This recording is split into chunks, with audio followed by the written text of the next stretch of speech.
Welcome to Ask About Fly Fishing Internet Radio, your source for learning more about fly fishing in cold water, warm water, and salt water. Hello, I'm Roger Maves, your host for tonight's show. On this broadcast, we'll be featuring John Field, and he'll be answering your questions on fly fishing for trophy striped bass. This show will be 90 minutes in length, and we're broadcasting live over the Internet. If you'd like to ask John a question, just go to our homepage at askaboutflyfishing.com and use the Q&A text box to send us your question. We'll receive your question immediately, and we'll try to answer as many of them as possible in the show tonight. And while you're there, make sure you sign up to receive our announcements so you don't miss out on any of our future broadcasts. Just fill out the form on the right side of our homepage, and we'll let you know when the next live show will be. This broadcast is being recorded and will be available for playback on our website about 48 hours after the show ends. You can also find it on any of the podcast sites like Apple Podcasts, Google Podcasts, Stitcher, or wherever you listen to your podcasts. So if you have to leave early, you can return to our website or any of the podcast platforms at your convenience and listen to the recording at any time. If you're out and about on Facebook, Instagram, or X, we'd sure appreciate it if you'd share our podcasts. And when you do, please use the hashtag AskAboutFlyFishing and hashtag FlyFishing. In fact, if you have a moment, do it right now while you're listening to the show. We'd sure appreciate it. The content of this broadcast is copyrighted and is the property of the Knowledge Group, Inc., doing business as Ask About Fly Fishing. When we return, we'll be talking with John Field about fly fishing for trophy striped bass. Enrico Puglisi flies pride themselves in creating unique and one-of-a-kind flies and fly tying material. Enrico has been experimenting with durable synthetic and natural materials to create flies that catch fish for more than 30 years. His innovative products, including brushes, fibers, and components, have made a major impact on the direction of saltwater fly fishing, and his methods and materials are respected worldwide.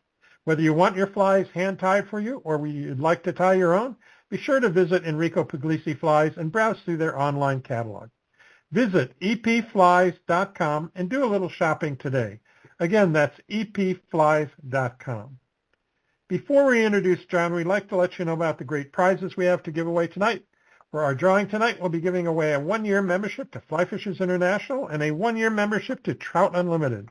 Now, if you haven't registered yet for the drawing, you can do so now. Just go to our homepage at askaboutflyfishing.com and look for the link under John's section that says register for our free drawing.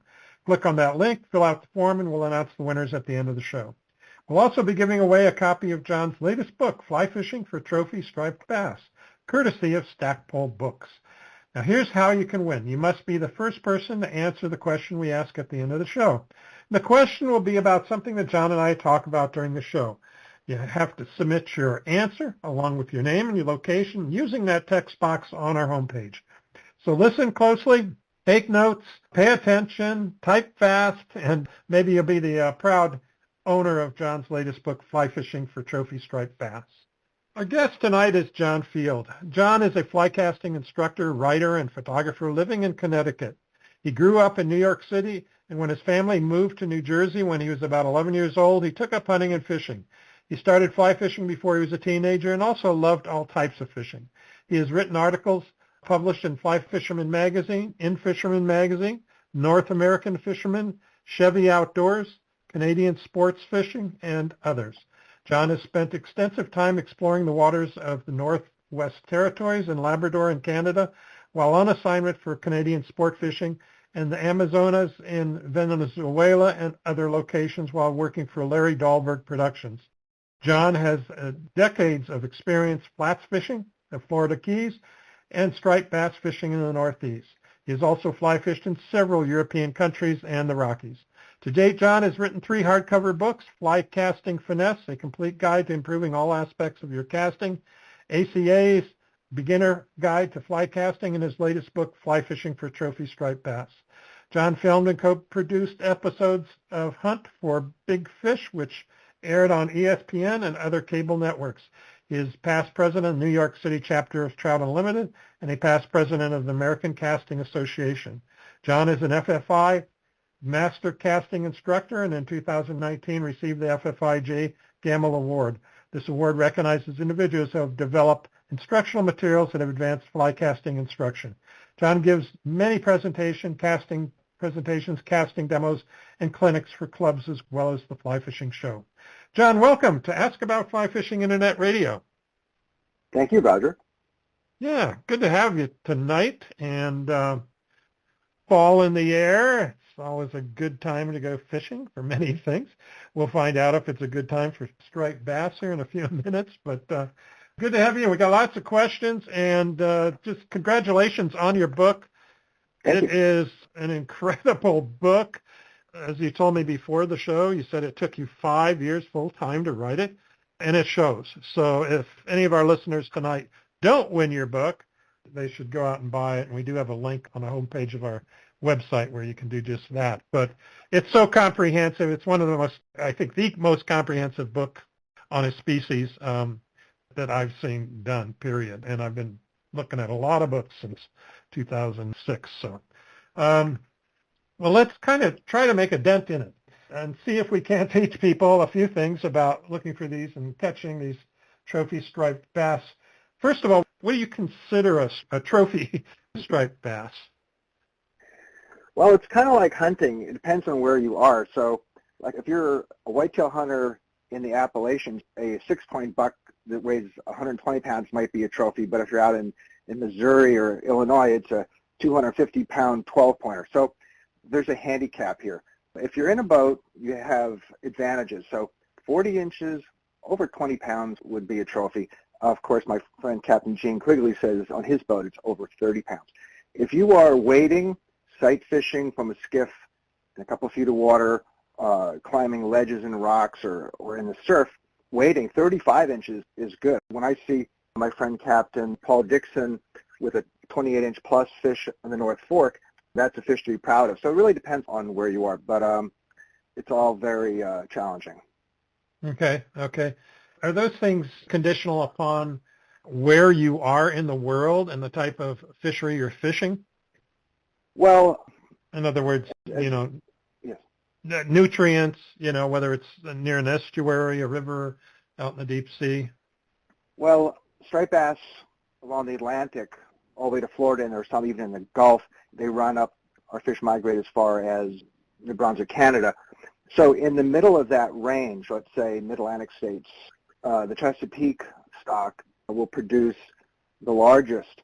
The ones in Florida are smaller. If you look at the fish in another stock that's isolated biologically, let's say in the southern Gulf of St. Lawrence, the Miramichi stock, they have had limited growth potential because of temperature, but that is changing slowly with climate change.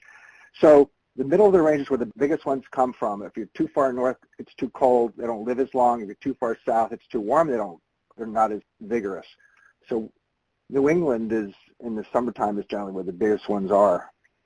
Okay. But the range is Northwest Atlantic, the Gulf of Mexico, Gulf of St. Lawrence. St. Lawrence River has a stock. And then the introduced locations, there are reservoirs and tailwaters in the south. Then in the 1800s, they were introduced to the Delta area in California and some in Oregon. And the ones in California did the best. And that's so are they only in the North American coastlines? They don't exist anywhere else in the world? There's been one or two that have made it all the way over to England, but I don't know of any that have wandered anywhere or have been introduced internationally. Okay. It's possible someone has taken some. I wouldn't be surprised if they were stocked somewhere illegally, somewhere like Chile or something. I don't know. Yeah. But I'm only concerned with mainly the native range. Right. Okay. You just mentioned several Atlantic stocks. Can you explain those four major stocks, their migration and spawning, and where they go, where they have their babies? Yeah. The Albemarle Sound, primarily the Roanoke River, is the one that's further south that I'm covering in the book that has the trophy potential, and that's in North Carolina. And then Chesapeake Bay, and there are about 4 tributaries like the Susquehanna, and there's a few other ones. And then the Delaware River, and the Chesapeake stock and the Delaware stock are connected by a canal, so genetically they are just about synonymous. Then you have the Hudson River stock, which is the healthiest right now because it's not suffering from climate change as much as those further south. And also because of the prohibition on consumption because of the PCBs up there, upriver, they've not been commercially fished as much. But fish that travel up and down the coast are vulnerable to recreational and commercial fishing anyway. The reason why I spend a lot of time on the stocks is that they have their own environmental challenges and their own unique forage bases, and also spawning and migration timing. So as a trophy hunter, I would start in the south with the warmth of spring and look at what's spawning and try to look where the big females are, and they only stop feeding momentarily, like a day of spawning, and they'll feed before and after. And so pre-spawn, post-spawn, if they go on the outside and start their northerly migration, I'll see where they're intercepting different baits, and I'll keep track of the water temperatures, annual weather patterns, and try to anticipate where to be. And then as each one clicks off towards the north, I'll move and go fish a different place and then try to follow them, kind of like Endless Summer, that old surfing movie. And I also have been making summertime visits up to the Miramichi, and I'll be going up to the Gas Bay Peninsula hopefully next summer. So do they spawn in the south and move forward during the summer then? Well, generally they move north following bait and also lower water temperatures. The Hudson River stock, though, characteristically goes in two directions. They're mainly following Menhaden, but in general, the other ones, they're making a beeline north. And the ones that travel the most are the Chesapeake fish. There's some Delaware fish with them too.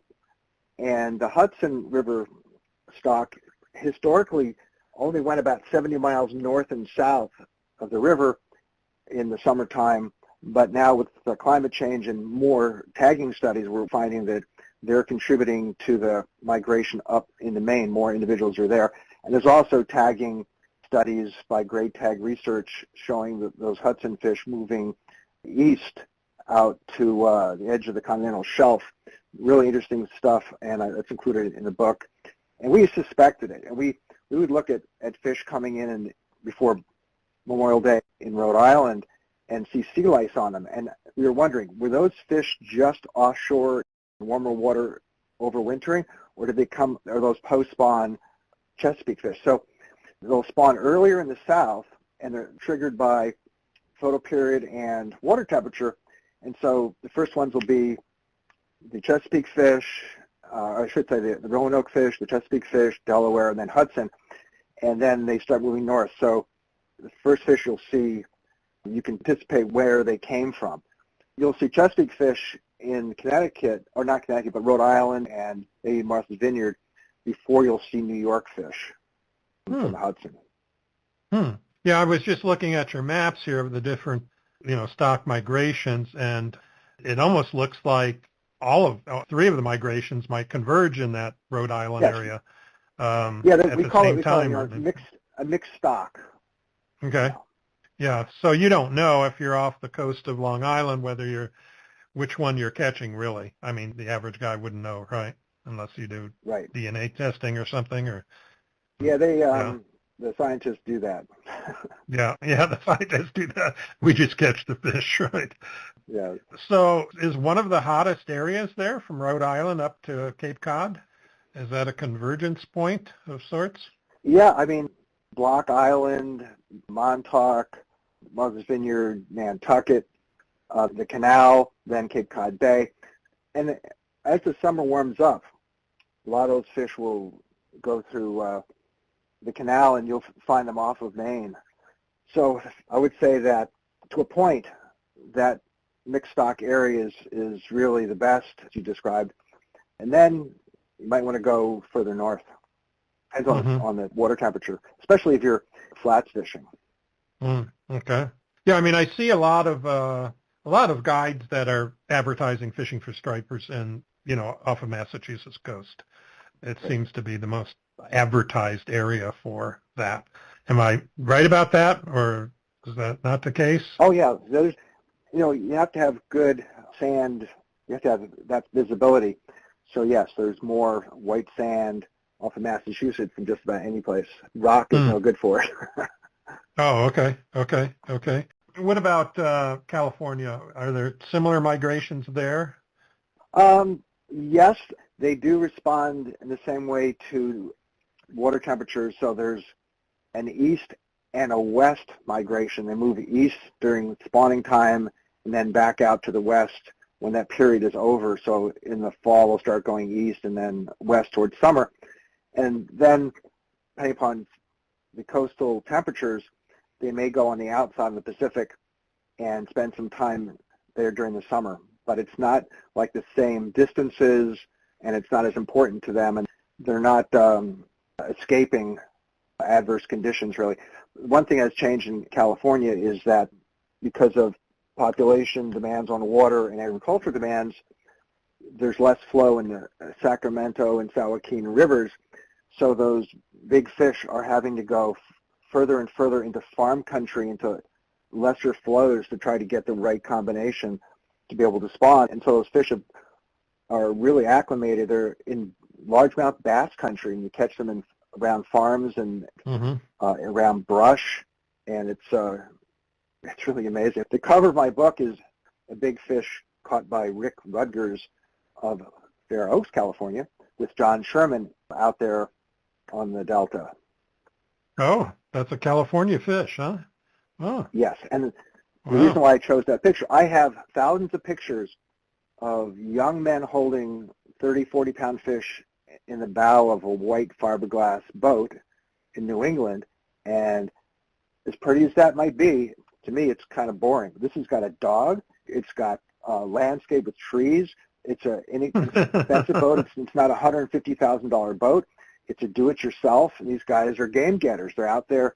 You can duck hunt, you can fish for stripers, largemouth, and I've done it with him and a few other people out there.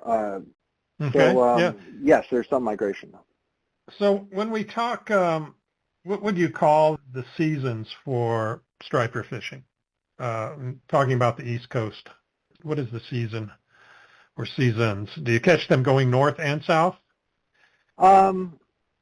So the seasons in California? No, and the East Coast. Oh, East Coast. Talk about that first. Yeah, sure. So pre-spawn, summer migration, and fall migration, depending upon the stock. As I said before, this is when you're targeting big fish, because there's a lot of summer fish that remain locals, or winter fish that remain resident in almost every river in New England.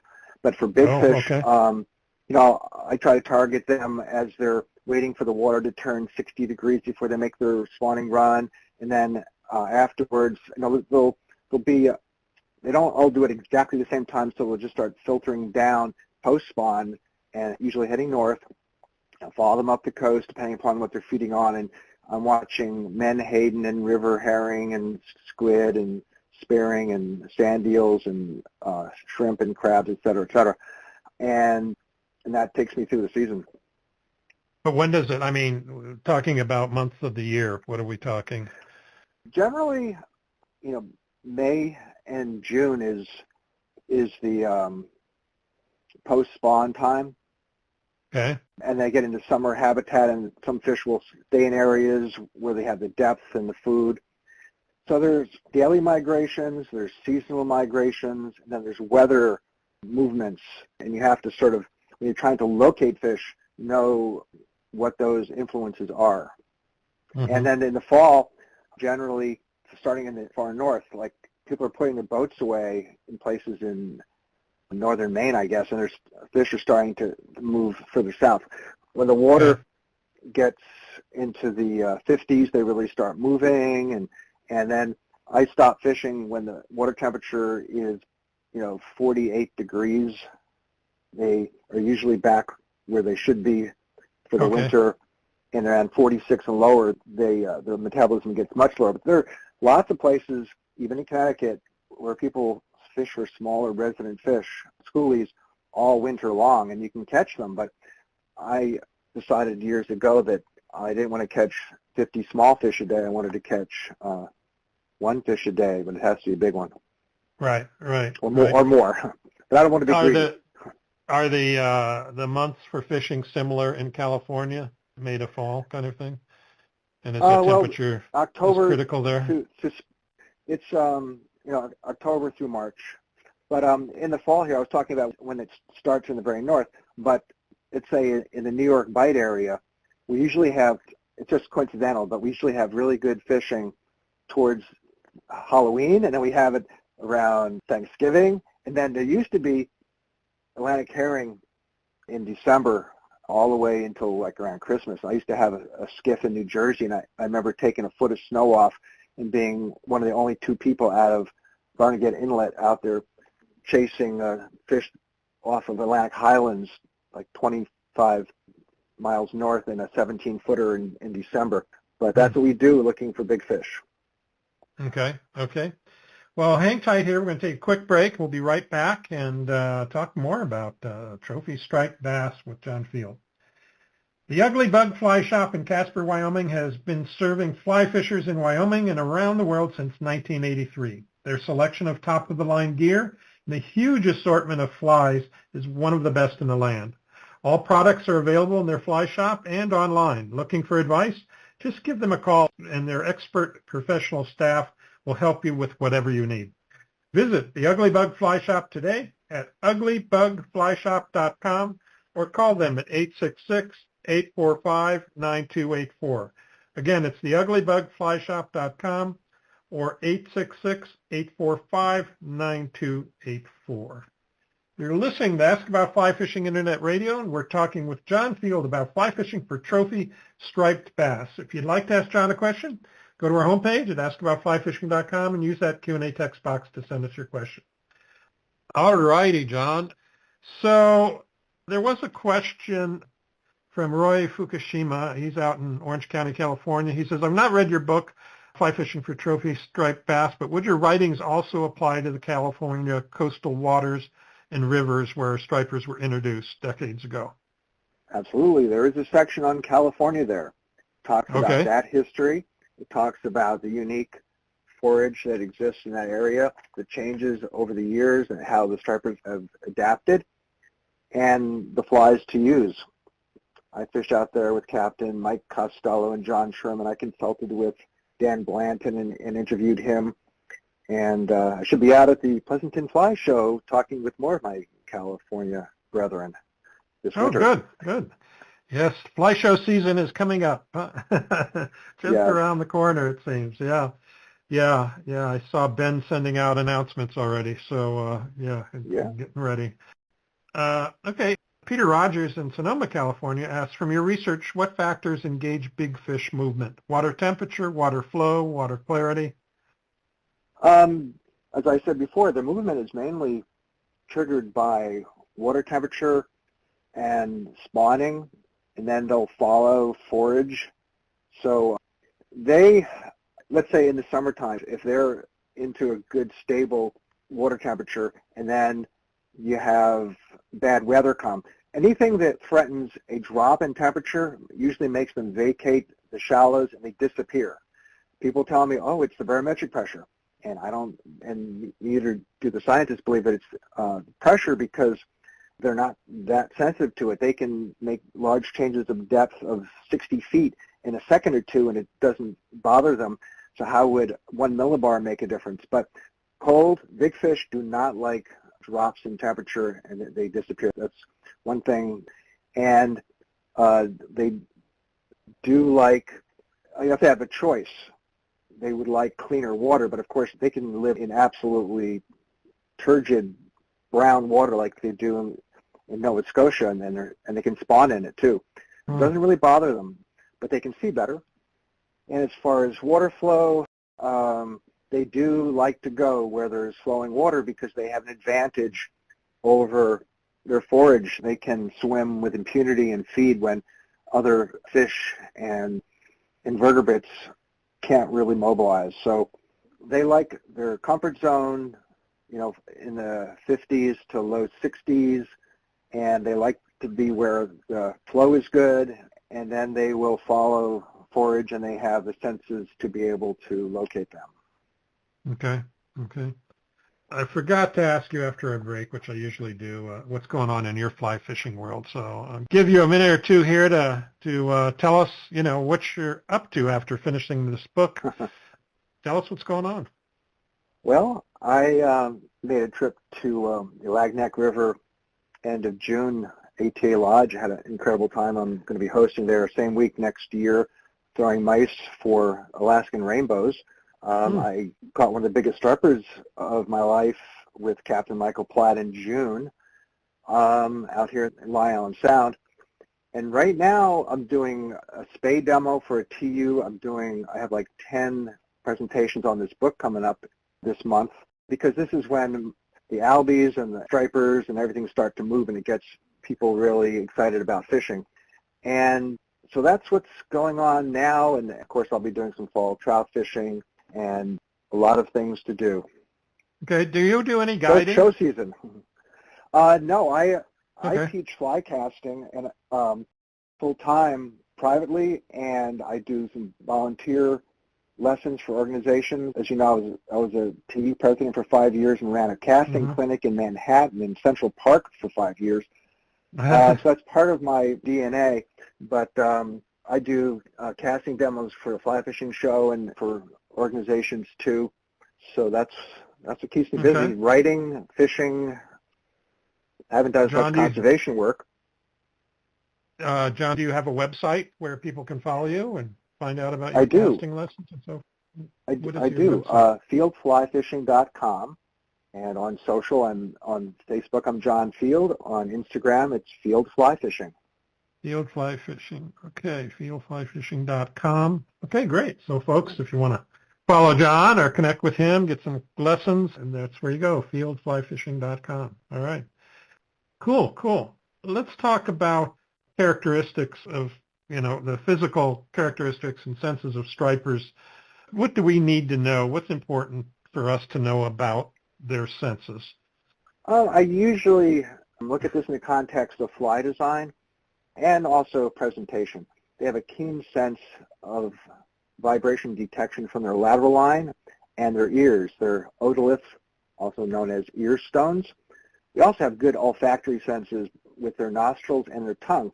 So they can hear lobsters on the bottom. They can hear menhaden feeding. They can taste oil or blood in the water from feeding bluefish, or even the excrement. When you're out in a boat and you smell fish, is it because fish have been cut up by, let's say, bluefish, or in their plankton feeding that have the menhaden excreted a substance that goes to the surface? So down below, they can smell these things and locate them down current. Yeah.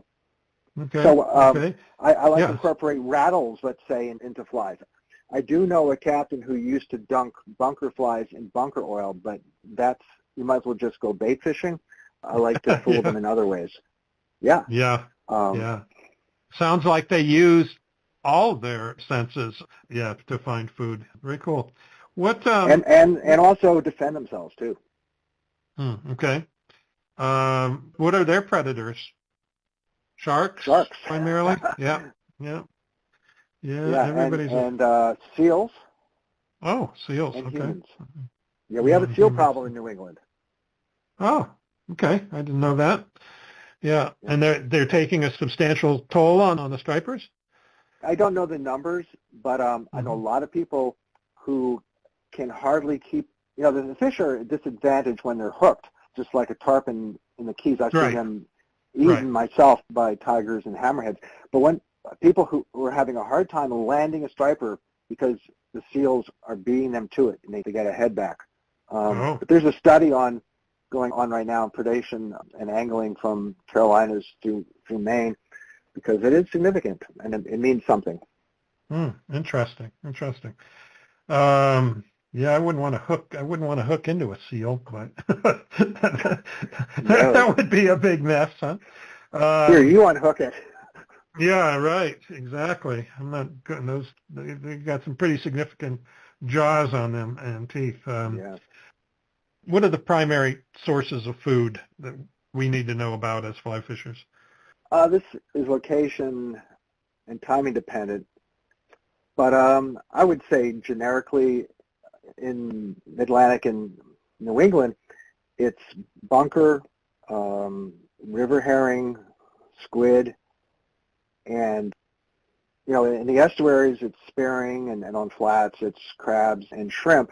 But generally, you can't go wrong with large streamers up and down the coast, imitating bunker and different herring, and even shadows and overlooked forage on big striped bass. How? I'm looking at a lot of these. It reminds me of a lot of puglisi flies in here, looking like puglisi flies anyway. Peanut bunker, the menhaden. So how important pairing you've got here? Yeah, river herring. How important is it to match the bait fish as we would in freshwater fishing, matching the hatch? Well, with mayflies and their stages, I think trout are a lot more critical. And of course, in predator fishing like this with fin fish, sometimes unmatching the hatch is good so that predators can distinguish what you're throwing from the millions of naturals. When we used to do a TV show, a lot of times, strange place, we'd throw on something that looked the same size, but it was like bright blue and white, like a Rapala, or fluorescent orange and gold, or chartreuse and silver. They aren't natural colors, and it wasn't even turbid water, but they just saw it and said, that's out of place. That's going to be easier for me to feed upon. So the main thing is, I believe, size and shape is primary. And, you really can't go wrong with, like, olive over white, gray over white, some certain tones of blue over white. It's called counter shading in nature, where from below, if predator can't see white up against the sky, if the predator is above the bait looking down, the darker back blends in with the bottom. So and it changes with sunlight and the watercolor, so that's not really critical. But some of the baits I chose for the 50 flies have been renewed because they are lighter to throw than older flies that had more waterlogged materials and used more materials, and also shanked flies, the Game Changer platform, has more sound and movement. So those are the trends that I'm trying to nurture, and not just big and bulky, because I spent years with the American Casting Association learning how to cast stiff rods, heavy lines, to be able to cast big squid flies. And then Bob Pavlik's kind of changed the game with reverse tying hollow flies, and you can do that with almost any squid or bunker pattern. And so it's more accessible now. Instead of me writing articles about, you need to cast a 500 grain line with a 12 weight, you can go down to an 11 weight, and a 450 or a 400 maybe. And some people are able to use 10 weights depending upon the density of the beast fly is probably my favorite fly right now. So it's opened up availability of big flies for people who before didn't want those stiff rods and wind-resistant flies. When you're talking about the beast, I see in your book here, actual length 11 inches. Nelson bunker 12 inches. Those are big flies. Yeah, I can see, casting those and out. Although if you're doing tease and switch billfish, you'll be using, maybe a 14-inch fly, but you're flipping it 25 feet a couple times a day. The only species where you really need to have really good casting skills is striper fishing with big flies and musky fishing with big flies. I don't think you need to use big flies this big for GTs. So, you have to be ready for it. So I did have a question. Well, the size of the fly help in getting larger fish? I take it the answer is yes, right? Or maybe, depending on the situation. Well, one of the things I found 20 years ago was that if I went to the rips off of Fisher's Island to Watch Hill before Memorial Day, before all the pleasure craft made it impossible, if I used a 9-inch fly, I'd catch every fish in the rip, and there were averaging 6 or 7 pounds, and then you catch a 15, or you might catch a really big one, but you were spending the whole tide fighting and unhooking these fish, because it's pretty heavy current. It takes a while, even for a small fish. But if I went up to bigger flies, and it was Dave Skoke and Jamie Boyle who turned me on to the red can squid and the Humboldt squid, 10, 12, 14-inch flies, I could feel those small fish grab the material of the fly, but they missed the hook. And I'd be stripping, and I'd just feel them grab, and it was kind of funny. It was like playing cat and mouse. But if a really big fish wanted it, they would just exhale through their gill plates and inhale the fly, and then I'd have a 20 to 40 pounder on. But I didn't have to waste so much time with smaller fish. So yes, that can do that. And I don't recommend tail hooks for stripers. Actually, maybe for muskies, but not for stripers. And you will hook them because they will open their big mouths and inhale it. Yeah, I think you made mention right in the introduction of your book talking about if you want to catch trophy striped bass, don't be catching the schoolies, right? I mean, just like what you just talked about. Yeah, yeah. I mean, there are times when really big fish are on sand eels, and striped bass segregate according to year class. Usually, they will often mix, but sometimes you'll find just schoolies, you'll find just 20-pounders, or even really behemoths. And if they're out in the open ocean and they're on sand eels, that's good oily protein. They will eat 3-inch sand eels.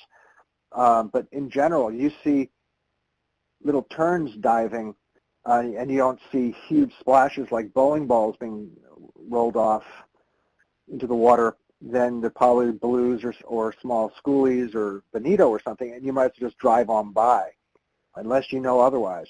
And you see blackbacks, they primarily feed on big food, and or a couple herring gulls or something. And there's so many subtle things the birds do. I didn't have room for it in the book, and I've got another article coming out online, I think, this month. But sometimes it could be two birds looking down, just hovering, and it could be a really good feeding opportunity. You don't have to see huge blitzing. It's funny how those big fish team up and work. Interesting. Yeah. What are some of the top flies that you recommend? And you put in 50 flies in your book, but if we're talking about bait fish, what would be maybe your top go-to flies? Well, I mean, the beast right now covers for me menhaden through the river herrings. Bulkhead deceivers cover the Atlantic herring. If you go into the candies with fly foil, you can cover bay anchovies and spearing and big sand eels. I only weight flies with dumbbell eyes to make them sink. I don't wrap lead on the shanks. I depend upon the line weight to deliver them, not the weight of the fly. Otherwise, you're actually spin fishing. But surf candies are good, and so those are the series that I like the most. Anthony in California wanted to know what your favorite topwater fly was. Probably a gurgler or an offshore banger tied as a tube fly. Okay.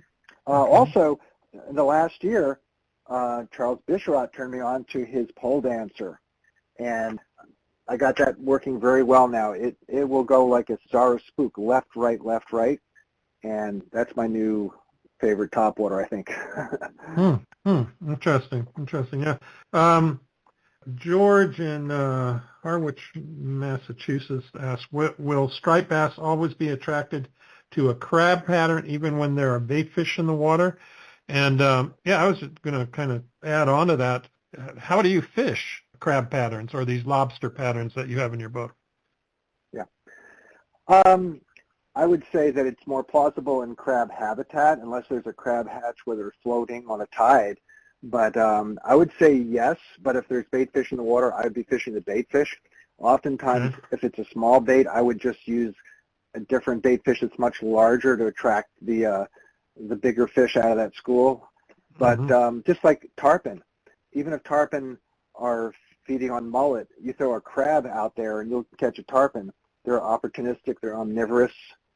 I've Yeah. never tested it that way, but as far as how to fish those crustaceans, you generally fish them near bottom. And there's a picture in my book that Mike Laptew, the famous underwater photographer, took. He was swimming past a mussel bed, and he scared a juvenile lobster, and it free swam up, and it turned and started to descend, and it opened up its arms, its claws, and was descending. And I love that shot because it shows what the posture of your fly should be if you strip it up and then let it go back down. And it's hard to find baby crab pictures or anything that's of natural behavior. But that is those crab patterns that James Brown and Ben Wally tie up in Maine are very effective for 40-inch fish from the rocks casting out.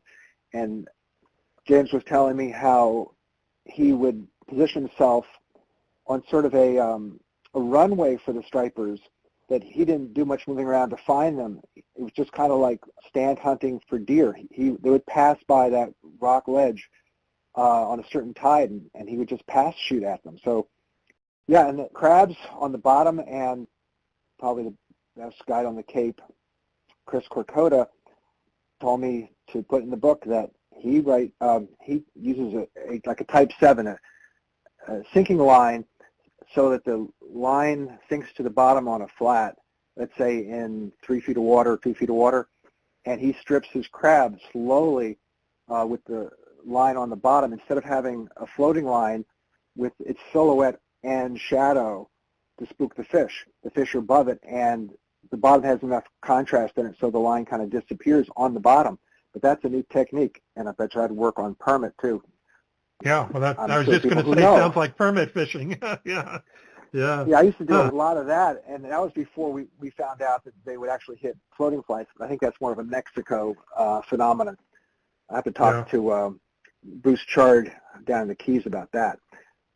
Yeah, I know Bruce. Yeah, good tarpon guide down there in the Keys. Yeah, I did a show with him as well. Let me take a quick break here, and then we'll come back and talk a few more things about flies and get into equipment and strategies and tactics here. So hang tight. We'll be right back. Discover the power of pure Skagit with Olympic Peninsula Skagit Tactics. From delicate soft tackles to hefty steelhead flies, OPST's versatile casting system meets the demands of every angling situation. With Ed Ward's unparalleled Skagit rod design and casting expertise, OPST offers a quicker route to mastering effective casting techniques. Whether battling wind and rain or targeting steelhead trout or smallmouth bass, trust OPST's innovative rods, lines, and tips to elevate your fishing experience. Join the ranks of skilled anglers who rely on OPST for consistency, proficiency, and a superior fly fishing adventure. Unleash your potential with OPST today. Visit pureskagit.com or call them at 206-658-8476. Again, that's pureskagit.com or 206-858-8476. You're listening to Ask About Fly Fishing Internet Radio, and we're talking with John Field about fly fishing for trophy striped bass. If you'd like to ask John a question, go to our homepage and fill out that form and see if we can get your question answered. Okay. Equipment. Yeah, and I was just looking at some of the questions in here. Phil, I'm going to pass by your questions in there and kind of keep focused on the fishing for the stripers here. So not ignoring you, just trying to keep focused here. Okay. Yeah. Weight and size rods. You had mentioned just a minute ago, 11, 10. Is that where you usually land with rods for these larger fish? 8 for sight fishing, because 8? Okay. It's not about the ability to whip the fish. With the 8, it's a way to present the fly without the splash of a heavier line. Okay. And you're mainly fighting off the butt of the rod and using the good reel with a good drag. So for sight fishing, an 8 weight is pretty much standard, and the rod's matching the line for the fly size. So if you have to use big flies, then you have to use heavier lines to deliver them. Then you have to match those to the rods. Usually 11 weight for big flies. for those 12-inch, 11-inch flies. Huh? Yeah. Yeah. Yeah, I would say for like 20 years, I probably only used a 12 weight and Okay. until I started thinning things out, and then those newer flies are less wind resistant. Yeah. Yeah. Okay. What about single-handed versus two-handed? I use both. 9 to 10-foot single-hand rods. I still have some beautiful 10-foot two-piece GLX Loomis rods, which are great in the surf when you're wading, and spay and overhead two-handers. I've used, they're called beach rods for like 11-foot 6 for overhead casting, and also spay for changing direction casts in rivers and estuaries. Okay. Okay. And I Peter use Rogers. OPST lines too. Oh, do you? Okay. That's interesting. Yeah. Yeah. So you like their lines, huh? Yeah. Okay. The laser line, running line, yeah. Cool. Cool. Peter Rogers in Sonoma, California asks, can you provide insights on preferred lines and line densities for targeting fish at various depths in the water column? Additionally, I'd appreciate your recommendations on, well, he's talking about preferred flies. We talked about that. And he's talking about leader lengths for these applications. I have floating, intermediate, type 7, and full fast sink lines, depending upon the depth I'm trying to achieve versus the current speed. So preferred, I prefer to catch anything on the surface where I can see it bite. So let's say a top water on a floating line would be great, but oftentimes you're using intermediates on blitzing fish or even 30-foot shooting head lines, integrated lines, try to get below smaller fish or below bluefish, and so you're using high density. And one thing I learned from my friends on the West Coast is the value of counting down your cast to the right depth. So you may, a lot of people here, they'll cast and start retrieving right away. But if they really wanted to get down deeper, they could control exactly where it is by knowing how many counts to get it down 5 feet, 10 feet, 20 feet. And then you have to cast at the right angle compared to the wind or the tide and the boat movement, but you can control it that way. But the answer is, it's like a bag of golf clubs. You might as well bring a full bag, and then you're ready for a whole round. Yeah, yeah. And what about leader lengths and, terminal tackle? How do you rig up for that? Well, for sight fishing, it's usually like 10 or 12 feet down to, let's say, 12-pound test with that 8-weight rod. For sinking lines, it's only leaders like 4 feet long. They're not really that leader shy in deep water, especially when it's subsurface. And so I make my own lines out of clear fluorocarbon. I like cigar. So like to know about the knots for connections and so forth. Yeah. Go ahead. I use nail knots, perfection loops, handshake loops, bimini twist, double nail knots, surgeon's loop, and lefty's loop. So a typical leader for the flats, I'd probably start off with like 30-pound test with a perfection loop so I can connect it to my line with the handshake loop, and then blood knots all the way down. And for my sticking line, like 4 foot, I use 20-pound test, and I'll tie a bimini twist, which makes 1 loop. Then I'll double that loop with a double surgeon's knot. So I have 2 strands to use for my handshake. And I have to preface this, I'll have to back up. I generally cut off factory loops off the tip of all my fly lines and add a butt extension. I'll nail knot a line that's approximately 2/3 the diameter of the tip of the fly line.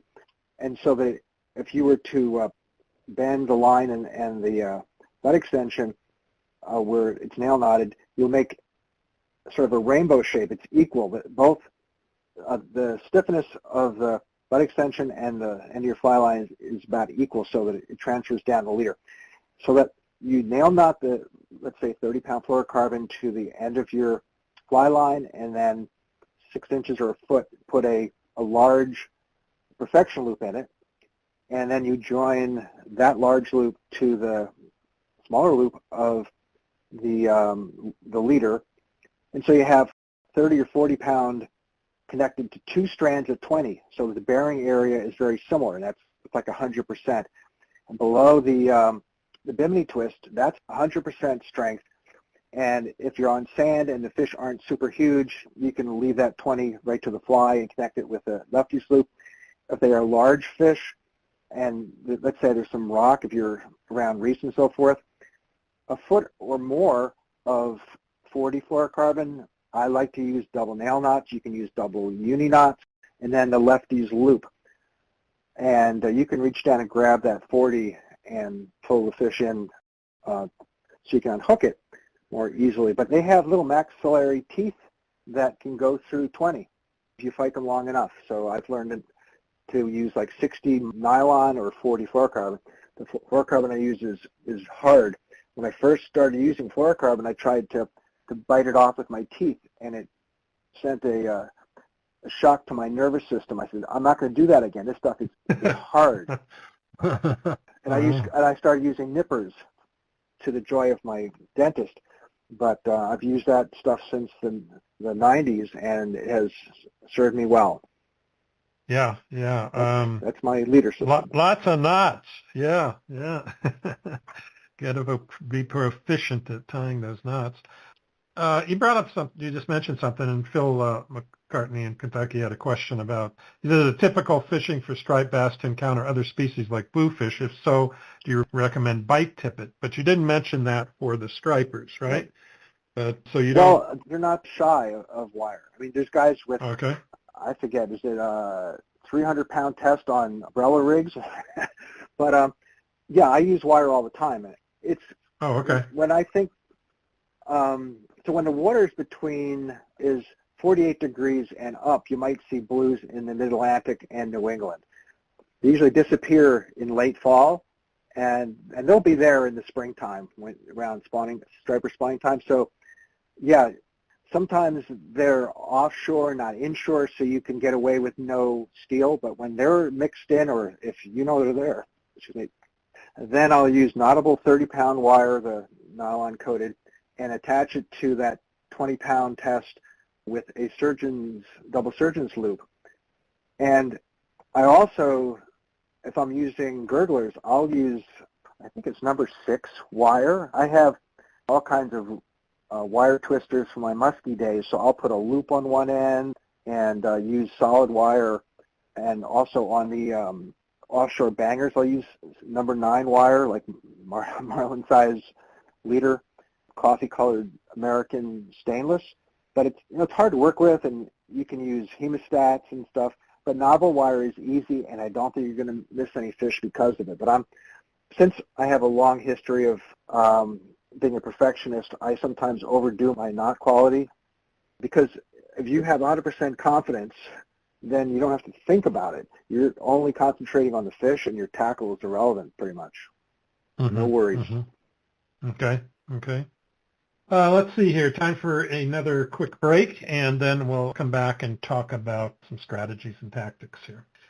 Fly Fishers International needs your support. Its conservation projects at both the national and club level are addressing critical issues of importance to fly fishers. The organization provides grants to help with the restoration of habitats like Wolf Creek in Idaho and Sands Creek in Delaware County, New York, and funds projects that collect valuable data about fish and their habitats, like a peacock bass study in Miami, Florida.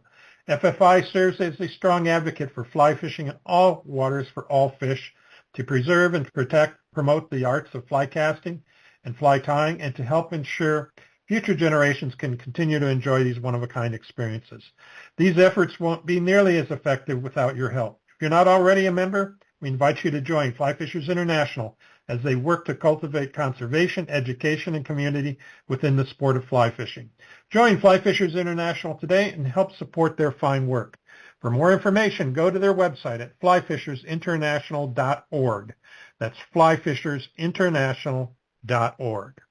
You're listening to Ask About Fly Fishing Internet Radio. We're talking with John Field about fly fishing for trophy striped bass. If you'd like to ask John a question, go to our homepage and fill out that form, and we'll try to get your question answered. Okay, coming right up, Oh, this question came in here on the internet. John, it's Mike Sousa in Boston. What are you mimicking while fishing topwater flies? Uh, I throw them around just about everything. It could be menhaden. I've caught one of the biggest topwater fish using a gurgler over bay anchovies off of New Jersey one time. It's really, I put in my book, it's an attractor. Mm-hmm. It doesn't look like, it's an injured bait fish, easy prey. It's, ringing the dinner bell. I mean, mullet have a unique swimming pattern, and they push just onto the surface, and also river herring do. They sort of make wakes. There are sliders and other more subtle flies that can make a wake like that, but something that's popping and splashing, it's the size. I try to use the biggest ones I can throw. Okay. Generally. Okay. So if you've got a school of whatever, and they're at the surface, so there's a lot of activity going on, right? So it seems to me that one of those, chugging on the top or gurgling could be a wounded whatever, right? And just it's also great for searching. I've done it when there was nothing showing in a bay somewhere, like on Martha's Vineyard, right in front of James Taylor's house, and we're catching them on gurglers on a 10-weight. Okay. Sounds like fun. Yeah. See those crash those big flies on the surface. Phil in Kentucky asked, and when we were talking about casting, is being able to cast 12-inch long flies in wind a prerequisite for effective fishing for a striped bass? Once while fishing from a skiff on Chesapeake Bay, I regretted not practicing casting while balancing on a teeter-totter. Yeah, I guess that's one way to describe casting out in the sea, right? Yeah. If you want to catch anything in salt water, casting proficiency is essential. You're always dealing with wind and not always in the right direction. If big bass are eating big food, yes, you'll have to learn to throw big flies in wind with heavy lines and an 11 or 12 weight. Yes, practicing at home is good. But when I fish Chesapeake Bay, I'm generally just using 6-inch flies, Dumbo-eyed deceivers, jig flies, because the early bait in there is generally river herring, and they're not super big. But when it's windy, be prepared. Yeah. Those FFI casting instructors, Yeah. Are you more likely to catch a trophy striper from a boat rather than shore? I mean, you had kind of talked about this before, but, if you're looking for the 40-pounder or 40-incher, I should say.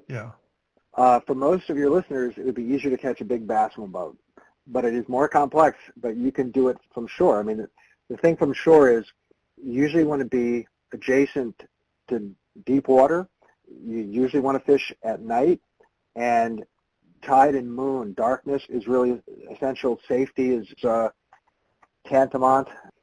So there are people, Jerry Audette and others, who specialize in big fish with spin or fly, standing on a rock in the dark.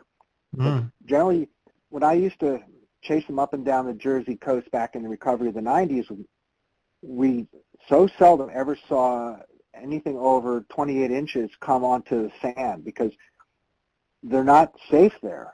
If it was a steep drop-off, if you're in Rhode Island where the coastline gets rockier and it's more precipitous, they'll come in because it's easy for them to camouflage. It's easy for them to get to deep water. Once in a while, we'd have big fish that would make landfall, and then the boats would scare them all away because they'd get in too close. But, if you have a good captain or if you know your waters, the boat gives you the options of speed and distance and control that you just don't from shore. Okay. You had mentioned, sight casting to fish. Tell us about how that fishing is different, how you go about sight casting. Well, you want to target places that have the least pressure, that have the cleanest water, the best eelgrass, the most life, crabs and shrimp, and also fish when the water is between like 50 and 70. But I used to have a 17 Maverick with a 21-foot pole for the Northeast here, and you pull onto a flat, and you have to be really quiet, just like you're sight fishing for any other flat species, and have good ability of identifying things that are inanimate and things that are moving, and what are they? Is it a puffer? Is a is it a sea robin, which are also good practice to cast too. But so it just takes time on the water to know which. It's usually when the tide is rising and fish are moving back into cover, places they haven't been, is usually better tides. When the tide is turning, it's also a good time. The end of the flood and the beginning of the outgoing. So it's hard to pin down, but you have to put in the time to know where they are. How deep are these flats that you're talking about? The water's coming in. If you're in Casco Bay and you have a 10-foot tide, it's like, well, what time are you talking about? Yeah. So, yeah. I mean, for good visibility, you want to be on a flat when it's, no more than like 5 or 6 feet, I would say. It depends on the water clarity, the chop, the time of the year with the sun angle, but that's a prerequisite. Yeah. So you're not doing any sight casting when you're. Are these more solitary fish, or are you picking them out of a school? What are you seeing the bigger out the there? fish, also, I didn't include wading, which of course is not 5 or 6 feet depth. That's 2 or 3 feet. You can also do it that way too. But wading alongside channels and drop-offs, great. But what was your question again? Like, what are you seeing in the water? Are you seeing a solitary fish? Are you seeing? Oh, yes. So big fish are generally singles, pairs, small numbers, and the smaller the fishery, the larger the number in a school. Okay. And you're not doing any sight fishing when you're out in deeper water and you've got a school crashing on some anchovies or whatever. You're not picking out a fish there to sight cast to. Is that correct? Or? Well, I don't really call that sight casting. I mean, sight fishing. Sight fishing, open water blitz fishing. It's hard to pick out one fish unless it's alone, and you're basically leading or just covering water. I mean, or blind casting into the blind casting. Sight fishing is really casting to individual fish, being able to see them in advance. They're usually closer to the surface, and the water is. You can see shadows on the bottom from the fish. There's more cues, and there's less chop because it's usually broken by islands or reefs and sandbars and so forth. It's a whole different ballgame. Okay. Yeah, I just want to be clear on that. How do you find the larger fish? When you talked about temperature, times of year during their migrations and so forth, but you're going out today and you know that it's a good time for larger fish. What do you look for? Well, I mean, are you talking about the visual cues, or the whole thing starts with strategy, which is location, timing, tides, determining what they're feeding, having all the right flies ready. So on any given day of the open water, or I should say the season when they're not in their natal rivers wintering over, there's a place to be when you can catch big fish, but you might have to travel to it. So right now I'm waiting for the water temperature in the Long Island Sound to drop a little bit, waiting for the migration to start. There's other fish that are probably going to be, bonito and albies are going to come first, and then the stripers and bait fish and so forth.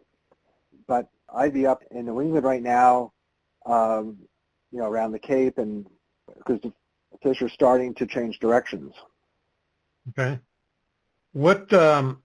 So then when you're out on the water, then of course you're looking for the situations where there's birds, or you go to certain structures where you know that they stop in on the migrations or whatever behavior you're keying in on, and you go hit those spots and you test them. The fish will tell you what they want or don't want, or whether they're home or not. So it sounds like it's like I say, if a guy like me from Colorado says, John, I want to come out and I want to go for a trophy striper. I don't really want to mess Yeah. around with the smaller ones. It sounds like a fairly difficult endeavor to zero in on this. I mean, you really have to know guides up and down the coast, so to speak, right, to know what's happening. Well, for example, there's 15 guides in my book, right? And they're not all catching big fish at the same time. And Okay. so it's a moving target. They're migratory. Yeah. So would you call a guide up in an area and say, hey, am I too late? Am I too early? Or what? How would you engage a guide to go after a larger fish? Well, a lot of them have regular customers and probably won't be able to accommodate somebody new Okay. right away. But, I mean, if you want to put up your radar and see who's catching fish when, and if you can't get on it this season, get it on next season. But you're going to see things happening, out by Montauk. And, I mean, Dixon got into some monster stripers there like he did, I think, last year at the same time. And I put one picture, and there's an article that Mike Dean had in On the Water of Paul and a few friends with like up to almost 50 pounds, I think. He uses a big center console for a period of time in the summer when the flats are a little bit too warm, and he catches monsters out there. So that's one spot. Some other people I know in Massachusetts are catching really big ones now, but towards fall, South Shore Long Island is going to be hot.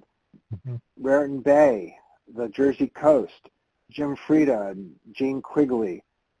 So I was with Jim Frieda in the springtime, and he's got 2 months of fishing there where pre-spawn and post-spawn stripers, they caught one 59.5 inches.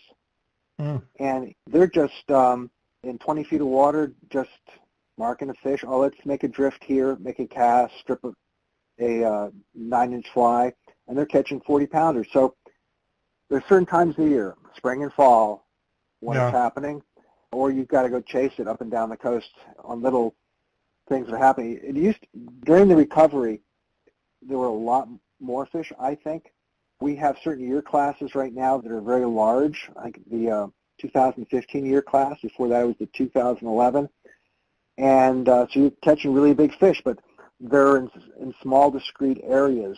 There was a time when you could go just about anywhere and catch 20-pounders and didn't have to be Einstein.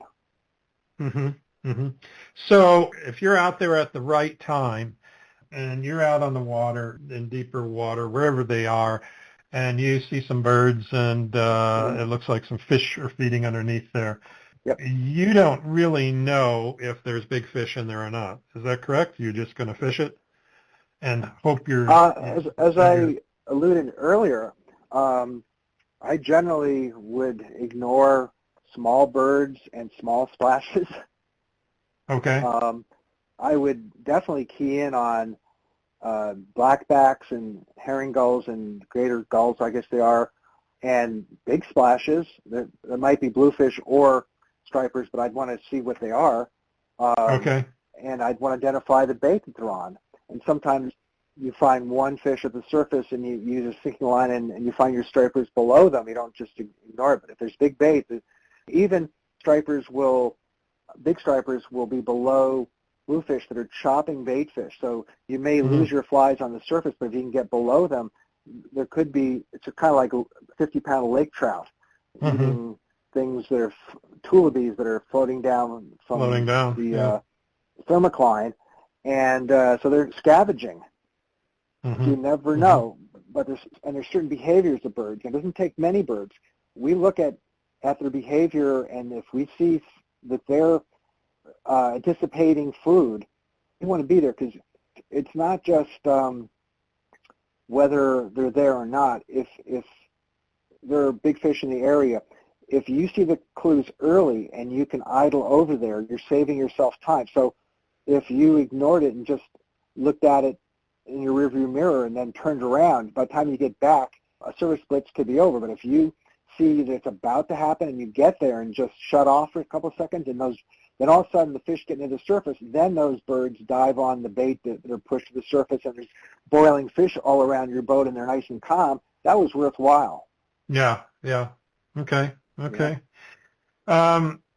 Peter Rogers in Sonoma, California, wrote in and he says, I fished the California Delta and would love to hear your thoughts on how different tides, incoming, outgoing, minus tides, affect fishing strategies, specifically distinguishing ambush points generated during changing tidal movements in your approach. Sounds like that's something that could apply whether it's California or Atlantic coast, right? Absolutely. It's predatory behavior. They like to be dominant and be in the dominant spot. I fish tides and moons according to the current speed, the tidal range, and night visibility. It depends on the location. The best fishing in the Delta is in the farms in the San Joaquin and Sacramento River farm country in fall through spring. The end of the incoming or beginning of the outgoing at high tide is good. I think in the Delta, those higher tides make the bait fish go to the brush for insects, and so the stripers and largemouth that share the same habitat fish the edges a lot. But I fished with Mike Costello. We were fishing channels, and mainly that was in the middle of winter. Any good tidal flow is good. I think that's Frank's farm tract and all those great areas is tidal, but I think it's out of the further away from the salt line. It's all fresh water, and that's where stripers spawn, is in fresh water. And those fish stay there year-round now. And their forage base used to be smelt, and now a lot of the stripers are eating crayfish. So a lot of the patterns have changed over the years, and guys are using these jig hooks and crayfish colors. Interesting, yeah. Okay. What's your presentation for these large flies out there? So you're in the right area, the birds are correct and everything. How do you present your flies? How do you retrieve it? Yeah, it depends on the depth, the current, and the forage I'm imitating. It could be on or below the surface or even crawled on the bottom. For big bait fish or squid flies, like a moderately fast, injured two-hand retrieve.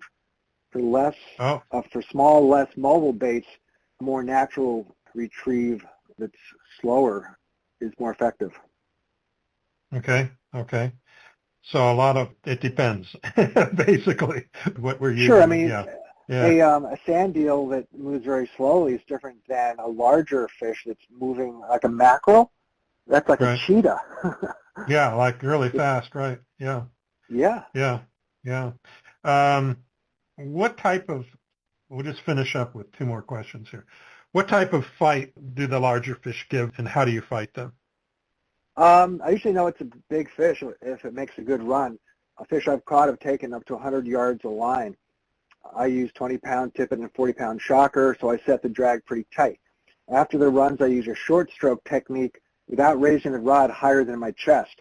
The rod tip is usually near the surface of the water, and I reel on the way down. And to get a good hookup, I keep the rod pointed at the fly when I'm stripping, and I strip until I feel the fish. Then I strip set with my line hand. Mm-hmm. Okay. And so they usually do one big run? Is that it? Or several runs? Usually one big one. Then they'll make some smaller ones, but it's not like a bonefish that makes like 3 identical runs, and if it's over 10 pounds, it makes 5 identical runs. It's like this spring or this June, that 45-incher I caught with Mike Platt, it was next to the boat blitzing. As soon as it touched the water, it grabbed it. It went, I would say, 100 feet astern. I brought it to the boat, and we grabbed it. And we were so shocked. It was so quick. And it was a big, strong fish. It's in a bunch of pictures I've been circulating. But I was, disappointed that it didn't make a 100-yard run. I don't know. It came in easy. I have no idea. But I'm usually very quick on big fish. I've caught lots of tarpon, and I was taught how to catch fish working with Larry Dahlberg, and he showed me how to use stand-up gear, 80 conventional stuff, and you want to handle big fish quickly so you can release them in the best condition. So that's what I do with everything in salt water. Yeah. And then one final question from Phil in Kentucky. about handling and releasing striped bass. So what are the safe ways to do that? Well, the warmer the water and the lower the salinity, the higher the risk of release mortality. Don't use multiple hooks on flies, and don't forget to smash your barbs. If you're waiting, control the fish in the water, unhook it, and let it swim out of your hands when it is able. If you're in a high-sided boat, minimize air exposure to a maximum of 30 seconds and try to hold the fish in the water by the tail until it wants to go and help it swim away upright. Okay. What about photographs? You're supposed to adhere to the 30-second maximum rule. Do it quickly. Yeah. Okay. All right. In the water shots. If you can get the fish's head in the water, do that. Yeah. Also, Andy Dalchuk told me not to do multiple 30-second sessions. So three 10-second sessions. If you revive the fish in the water after unhooking and you've got 20 seconds left, bring it up, 10 seconds, put it back in, and then total your 30 seconds and then release. Okay. Yep. Okay, well, that about does it. It's time to wrap things up, but stick around with me, John. We're going to give away a few things. 1-year membership to Fly Fishers International, 1-year membership to Trout Unlimited, and a copy of your latest book, Fly Fishing for Trophy Striped Bass, courtesy of Stackpole Books. So hang with me for a few more minutes, and we'll give those things away, and we'll be done for the night. The Bonefish and Tarpon Trust works very hard to safeguard the future of our beloved flats fisheries, from protecting spawning sites threatened by unsustainable fishing pressure to securing historic funding to restore Florida's Everglades and estuaries. Thanks to their members, they've expanded their conservation to the Bahamas, Belize, and Mexico. There's still much more work to be done, and they need your help. With your support, they can ensure that the flats fishery is healthy and sustainable now and for generations to come. Visit btt.org. Become a member of the Bonefish and Tarpon Trust today. Again, that's btt.org. Just a quick reminder to everyone, before you leave the website tonight, please take a minute and give us your feedback about the show. You can find a link on our homepage in the section under tonight's show that says, what did you think of the show? Click on that link, leave your comments. We'd really appreciate it. Well, now it's time to give away some prizes. Winners of our drawings are randomly selected from this show's registration database. If you didn't register for tonight's show, it's too late now, but make sure you do so for the next show so you don't miss out on your chance at some of these great prizes. If you are one of the lucky winners, we'll contact you after the show to collect your information so that we can deliver your prize to you. So first, we'll be giving away a 1-year membership to Fly Fishers International. To learn more about FFI, go to flyfishersinternational.org. So if you aren't already a member, and you don't win tonight, get over there and join up to Fly Fishers International. And let's see here. Our winner for that is Treg Owings.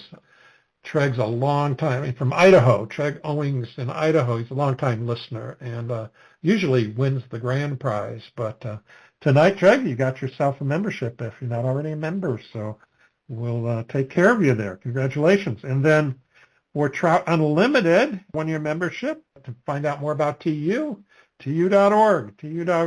Same thing for them, great organization to support. So our winner for that looks like Stephen DuBois in North Carolina. So Stephen, congratulations on that membership.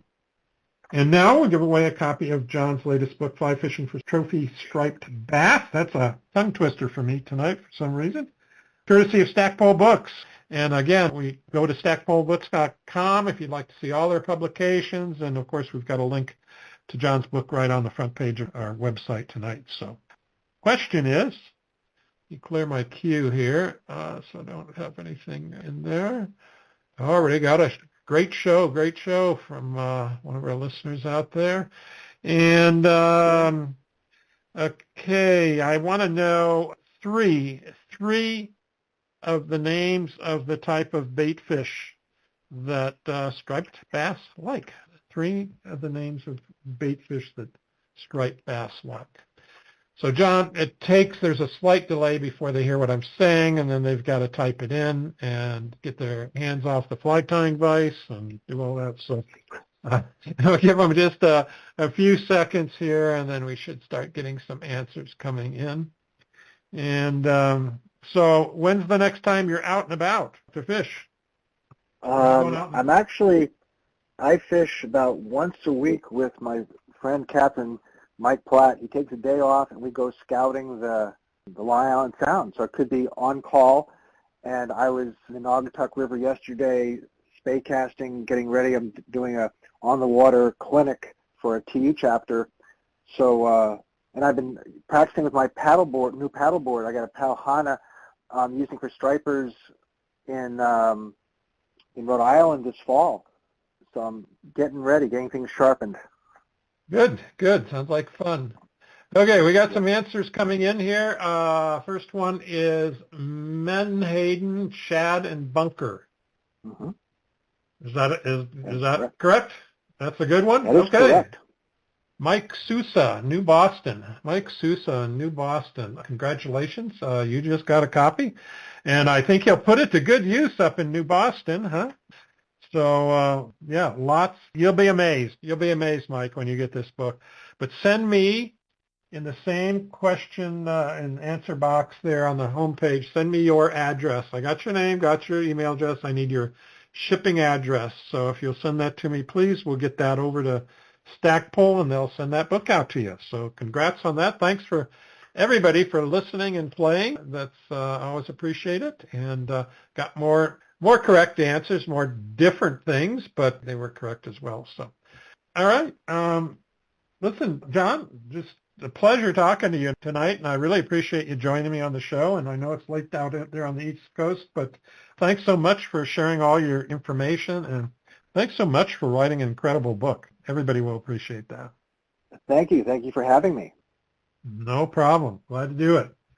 So hopefully all of you have found the podcast archive on our website. If you hadn't, just look for the link on the top line menu. In the archive, you'll find all of our past shows, over 400 shows, which you can search by keyword or keyword phrase, like trout, tarpon, striped bass, so forth, Madison River, Belize, whatever. Go ahead and explore, and I think you'll be pleasantly surprised at what you discover. Our next broadcast will be on September 16th, 7 p.m. Mountain, 9 p.m. Eastern Time. On that show, I'll be interviewing Evan Butcher, and our show is the West Branch of the Ausable River. Join us as Evan reveals the secrets of the West Branch of Ausable River, a legendary fly fishing destination with a rich history of legendary anglers and diverse insect hatches. Evan shares experts' tips and techniques honed since childhood. Perfect your skills and discover captivating stories in this not-to-miss show. And you can just add that to your calendar. If you go on our homepage, right under Evan's picture, you can just add to your calendar, and it'll be there, and you won't miss the shows.